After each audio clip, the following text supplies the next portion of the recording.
भारतीय घटनेचे शिल्पकार महामानव डॉक्टर बाबासाहेब आंबेडकर यांनी समाजातील सर्व घटकांच्या उन्नतीसाठी आपलं जीवन वेचलं।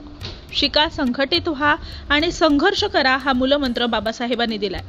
जीवनात यशस्वी व्हायचं असेल तर प्रगतीची शिखरं गाठण्यासाठी डॉक्टर बाबासाहेब आंबेडकरांचे विचार विद्यार्थ्यांनी आचरणात आणावे असे प्रतिपादन कुडाळचे तहसीलदार वीरसिंग वसावे यांनी केलं। भारतरत्न डॉक्टर बाबासाहेब आंबेडकर यांच्या 134व्या जयंतीनिमित्त जिल्हा प्रशासन आणि जिल्हा परिषद, जिल्हा क्रीडा विभाग, नगरपंचायत कुडाळ, नेहरू युवा केंद्र, राष्ट्रीय सेवा योजना, सिंधुदुर्ग भारत हाऊस आणि गाईड, राष्ट्रीय छात्र सेना, कुडाळ हायस्कूल आणि कुडाळ ज्युनियर कॉलेज यांच्या संयुक्त विद्यमाने आयोजित जय भीम पदयात्रेच्या उद्घाटन प्रसंगी वसावे बोलत होते। यावेळी जिल्हा माहिती अधिकारी मुकुंद चिलवंत, कुडाळ नगर परिषदेचे मुख्याधिकारी अरविंद नातू, जिल्हा क्रीडा अधिकारी विद्या शिरस, क्रीडा अधिकारी राहुल गायकवाड, कुडाळ हायस्कूलचे पदाधिकारी आणि विद्यार्थी उपस्थित होते।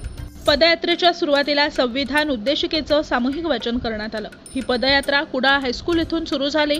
या पदयात्रेत एनसीसी, एनएसएस, स्काउट गाईड तसंच विविध महाविद्यालयातील विद्यार्थी सहभागी झाले होते। या पदयात्रेची सांगता रेल्वे स्थानक रोड नजीक असणाऱ्या डॉक्टर बाबासाहेब आंबेडकर यांच्या पुतळ्याजवळ करण्यात आली।